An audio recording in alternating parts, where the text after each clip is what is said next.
Can you imagine an Alaska without snow? When I was a kid, I grew up skiing here. We'd be skiing by Halloween. Our whole entire season is shrinking. I would like dog mushing to be something that is around for a while. We get less time on our skis and less time getting used to the snow feel that you can't get anywhere else. I want to make a change and have an impact on my children's lives and their children's lives. Alaska is warming twice as fast as the rest of the world. In the last 20 years, Alaska's snow season has shrunk by several weeks. Our deep cultural and historical connection to the snow is at stake. It's time for our leaders to take a strong stand on climate change, to honor our past and protect our future. Of climate change that we're seeing. I just finished up a briefing on our interior appropriations package and a realization that what we are spending to contain and deal with wildfires, the intensity that we're seeing is seemingly worse every year. We're all watching the news with what's going on with hurricanes down in the south. So when we talk climate change, for us, it's about our winters. And in other parts of the United States, we're just seeing it play out in different ways. So as Jim has said, we hope that this is a conversation. And I'd love to hear a little bit more from those of you that are on the line here today.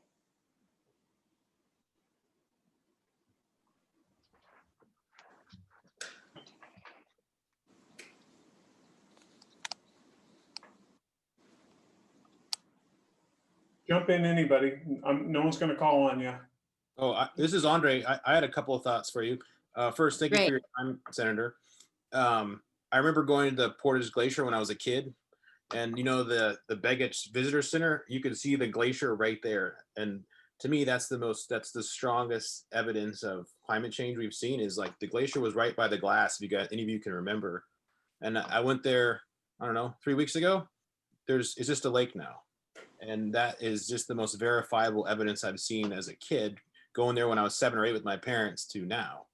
And the other thing that I've witnessed with climate change is people have created a dichotomy in a conversation about climate change. And in Alaska, for instance, everyone's like, oh, if you're about climate change, you must be against fossil fuels. And I was like, the two can exist, and they may exist for at least our generation until we can figure out some way of transitioning away from them. But by no means as an Alaskan am I saying I don't like or do not want to support oil and gas. It's just a matter of we have to do both. And I think that's been my conversation with this project with Amber and with Jim too, is saying, hey, we can think about both. And I like oil and gas as part of our economy here. I don't want to stop it, but we can still have an entire another aspect of what we do that's combating climate change. And that's always been my narrative as an Alaskan, because I don't want to lose winter. And I've always told people, like, if we lost summer, what would it feel like as an Alaskan? We'd be mortified. So what's it like if we lose winter? It's just not an option. And that's just been my narrative about it. So this has been a phenomenal project. If I can respond here, Andre, because your message is exactly what needs to be repeated and reinforced. It seems that we've been given this either or option. Either you believe that the climate is changing and that man is the emissions that we create are responsible for it, or you don't. And I refuse to accept that narrative. I think what we need to accept is the responsibility then to work to do something to move in that direction so that we're reducing our emissions, and we're doing so in a strong and in a way that gives those good strong signals that this is not just going to be because you're in charge of a program for the next year. This is going to be enduring policy that allows us to kind of bend this curve here. But it's been set up as you either are a believer or a non-believer. And I think every time that an Alaskan can stand up and say, yes, Climate change is real. We're seeing the impact. You use your example of Portage Glacier, but we also recognize that as a state, we're pretty reliant on a carbon source right now. And we're not going to be able to flip that switch to turn it all off tomorrow. And nor do we think that we have to, if we can work aggressively to reduce those levels of emissions, while at the same time you're producing a carbon-based product. And so, you know, there's a lot of talk about carbon management, utilizing that waste and turning it into something of value. And I'm not talking about just sticking it in the ground, but actually building products out of it, using it to enhance other production opportunities. But we've allowed ourselves to fall victim to this. You either believe or you don't believe. And I think Alaskans have a pretty strong story to tell in if we were really the rape, pillagers, and ruiners of our land, you wouldn't be living there. You wouldn't be touting Alaska's winter experience. You would have left because we gave it all up for the almighty oil dollar. But we're able to do a level of extraction. We got to do it smart. We got to do it better, in fairness. But you can have an economy if you're good, and you can be good environmental stewards and still have an economy at the same time. I don't think we're there yet. I think we got more to do, and that's why you guys are talking about what you're talking about. I want to thank you, Senator Murkowski, for meeting with us today. I realize your time is very valuable, and I honor that you've taken the time to listen to our perspectives. And I wanted to echo Andrea's that, yes, I appeared in this video and was asked here today as a winter athlete. I'm a ski guide, an Avalanche educator, and a ski instructor. But I've also been guiding in Alaska in the summertime as a wilderness guide all over the state in the Arctic National Wildlife Refuge, in the Arctic, Lake Clark, Aniakchak, Denali, all over the state in the summer. So as Andre spoke to that glacier, I guide on lots of glaciers and have watched them dramatically recede in my 25 years of guiding up here.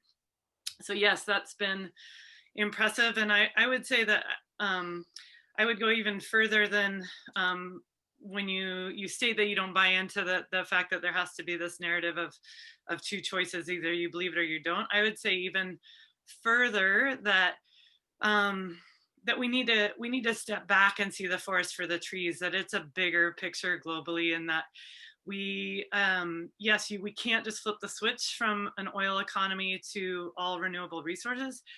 Yet I do think it's time that we start that shift. Like, I think it's past that time. I think that, like, particularly I've been really, like, my heart is really invested in the Arctic National Wildlife Refuge and that issue of opening that to exploration. And when I look at, like, the actual economic value of the oil that could come out of there and what that would serve us and how many years it would take to actually bring to production versus what I know to be a truth, as far as, like, when I bring people there and their minds are absolutely blown and their lives are changed by just that wild expanse of untrammeled wilderness that we're so lucky to have in our state.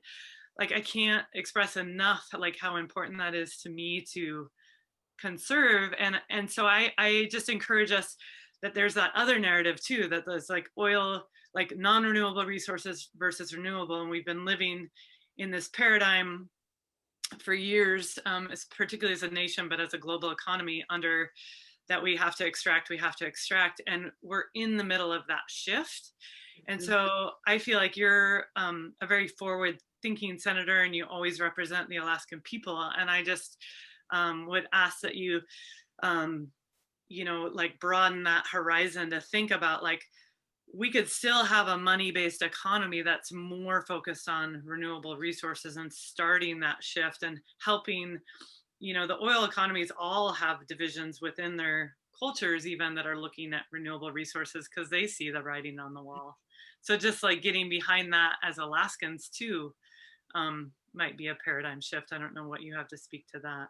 Well, I think your observation is an important one, and Alaska is a resource state. That's kind of how we came into the union. Everybody looked at us and said, you don't have enough people to have a dependable tax base, but you got resources there. So go ahead, Alaska, and develop your resources. And in some areas, we did that in a not very good example of setting good environmental stewardship. We were looking to build an economy and try to catch up. And we've placed that value on resource and resource extraction. I think we learned along the way that we did a lot of allowing other people to come in, extract, and then leave. And oftentimes leave us with environmental issues or couple generations ago, when it came to fish management, they didn't manage, they just took. And that was really what the big battle for statehood was all about, was to gain control of that fishery. So I think we've recognized that management of the resource is important, but also that valuing just valuing the land as you have, as you've indicated, what that experience in being in an area as wild as parts of Alaska are, that too has value. That we just can't look at land and say, okay, how much gold is there? How much oil is there? How many trees are there? And what is that worth? That there is worth in in the environment around us. And I think we recognize that Alaska has a pretty unique and a pretty special environment. The whole summer practically, or certainly the past few months of this campaign in the state, with the focus on Pebble, and whether or not that is a place where we should be extracting at a world scale, at the headwaters of a very sensitive ecosystem for our salmon.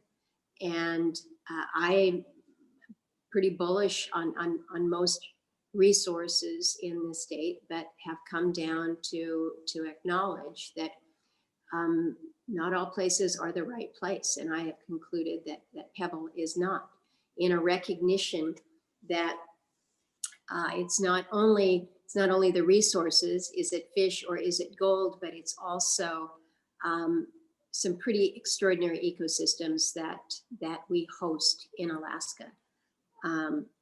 We've got some areas in the North Slope where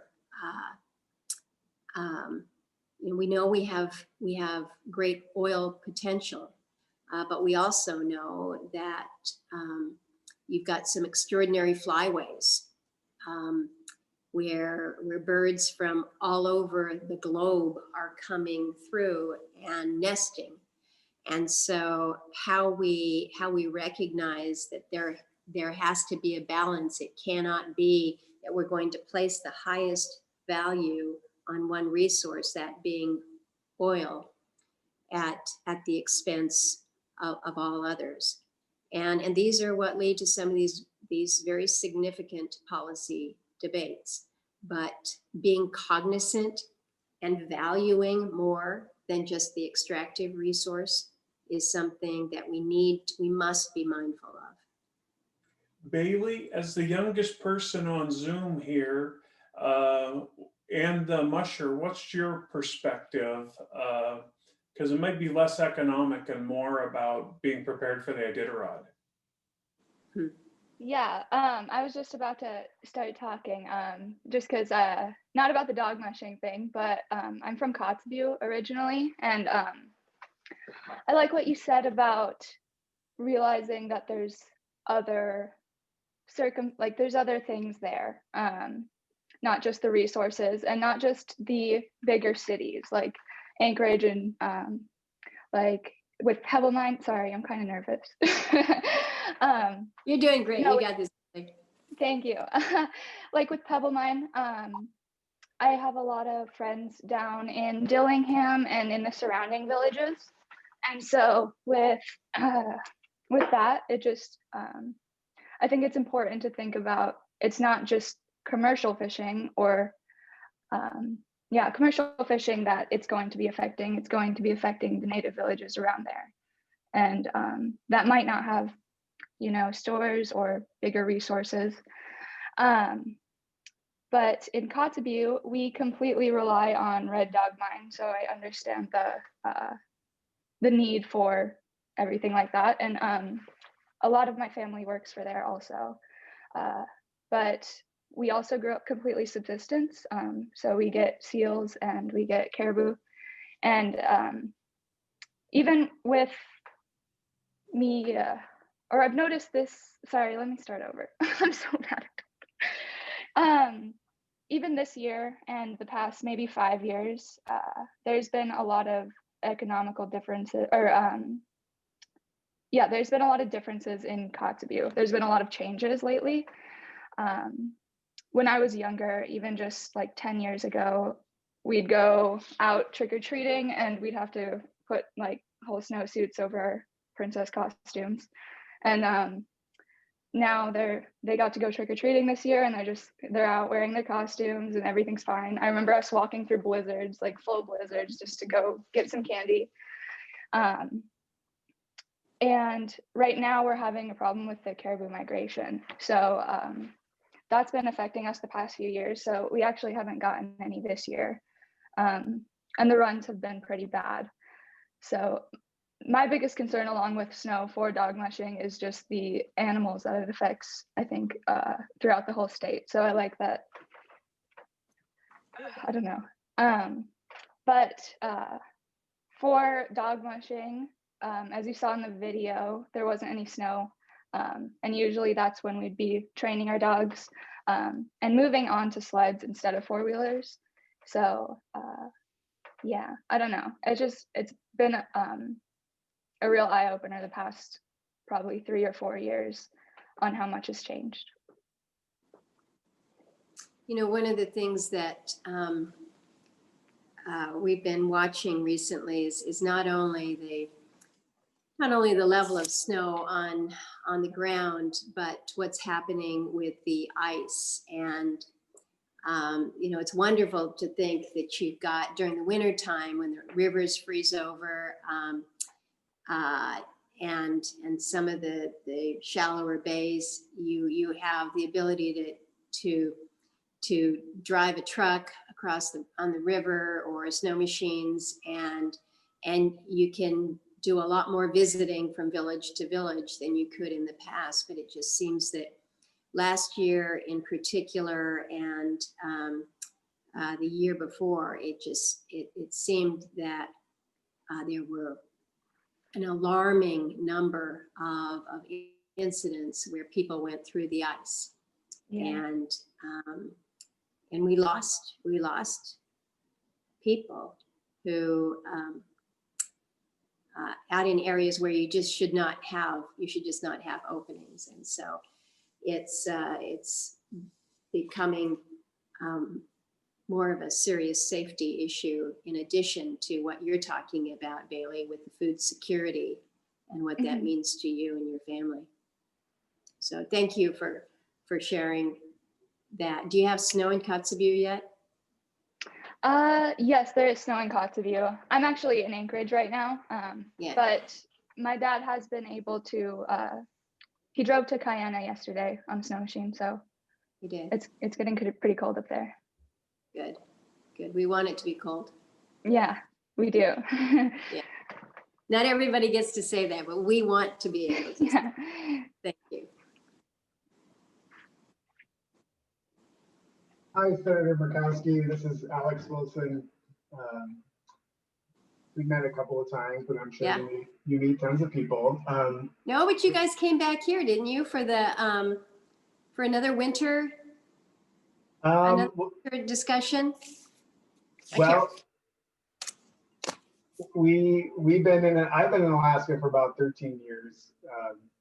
Rachel, my wife, is born and raised in Anchorage.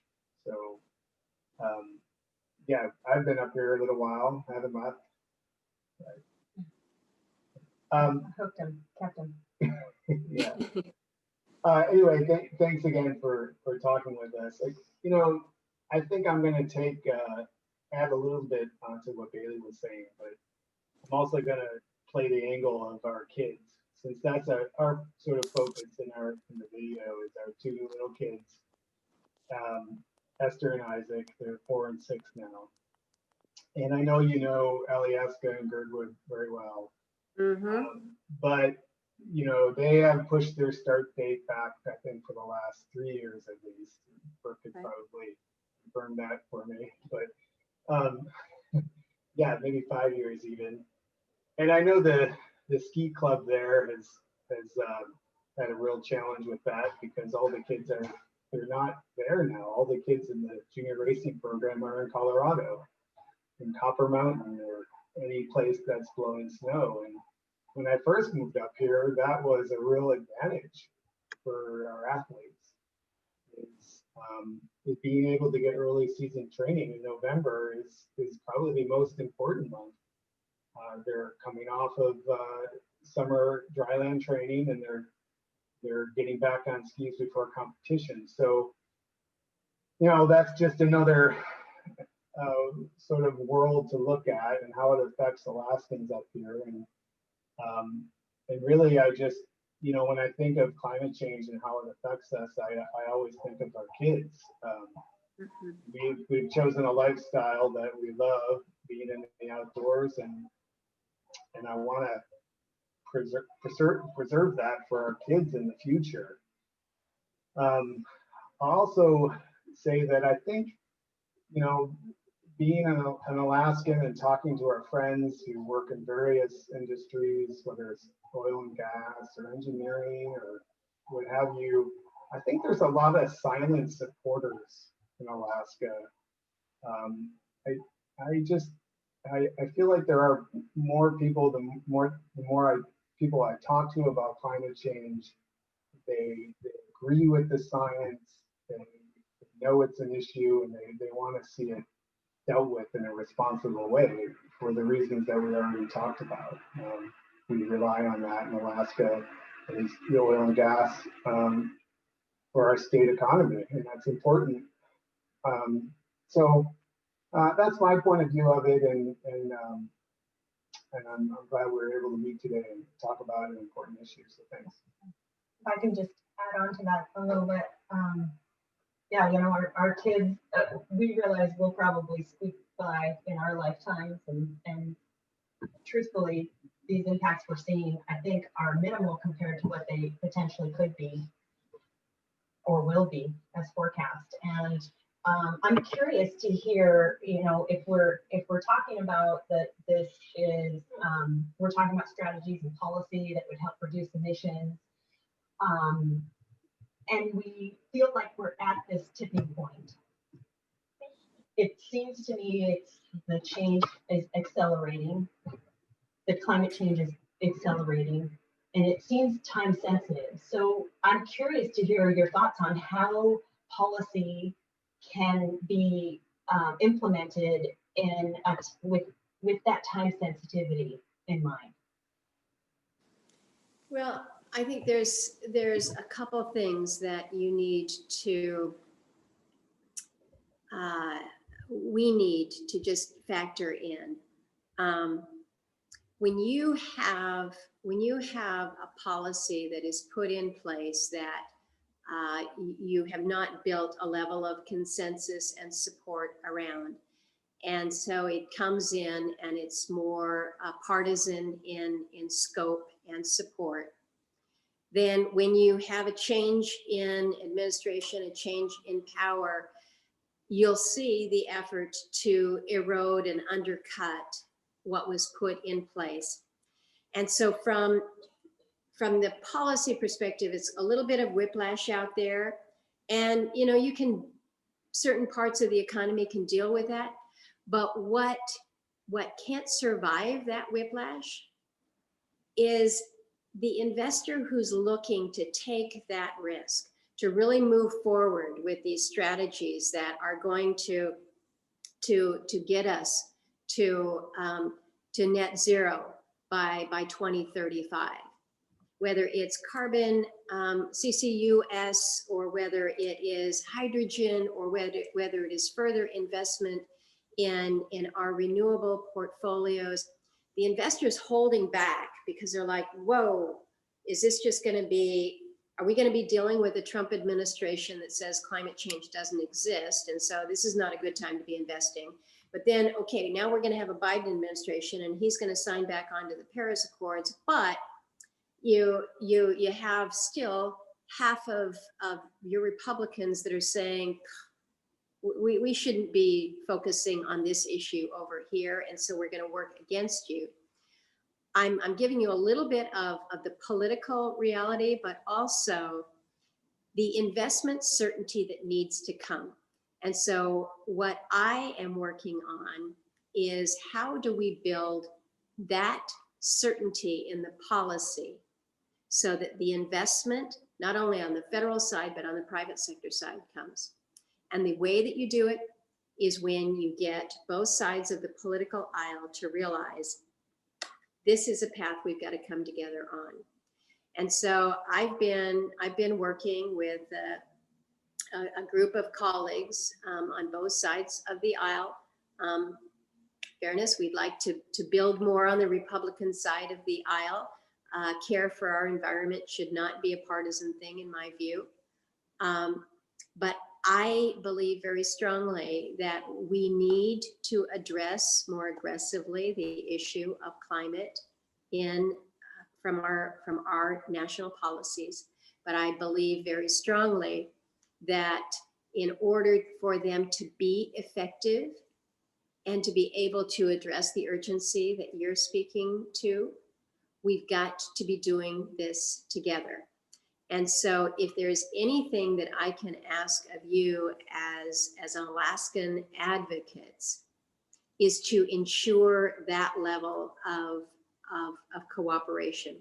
There's a lot of proposals that are out there in the mix right now, and they've got a whole host of different measures that you can move forward. And maybe certain aspects of it don't work, but at least we're starting to get the template of what we might be able to advance through a bipartisan proposal. And I would just encourage you, as you talk about this as an issue, urge Congress to do something together. Because if we don't do it together, it's not gonna last. And if it doesn't last, then we haven't, maybe you made a little bit of progress towards your goal, but then you're gonna go backwards. And what you need is a trajectory that's gonna take you in the right direction going forward. Your daughter, it looks like she's not quite sure if she's back in front of a Zoom class for school. Right. Or. Yeah, she's been on Zoom class all morning. She got a break and now we're sticking her in front of the camera again. But she's a huge winter and snow sports fan and loves snow. Are you skier, Esther? Are you a skier, Esther? I like to ski. I like to ski, she says. I like to ski too. Are you in Mighty Mites? She's in Mini Mites. She's Oh, Mini Mites. Okay. Yeah. Chipmunk coming up. You're going to be a chipmunk? I'm going to be a chipmunk. That's one of the Mighty Mites team. Oh, yeah. Yeah.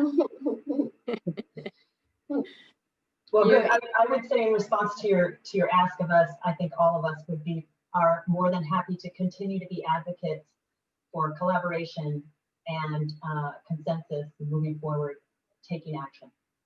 Taking action. Good. Thank you. Thank you both. Thank you, all three of you.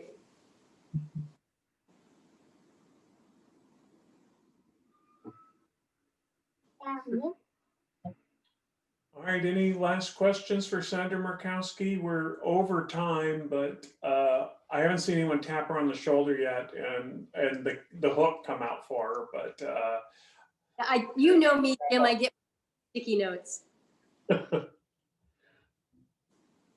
Well, if I can just because I am supposed to scoot to another Zoom. My whole life is on Zoom, and really want it to be otherwise.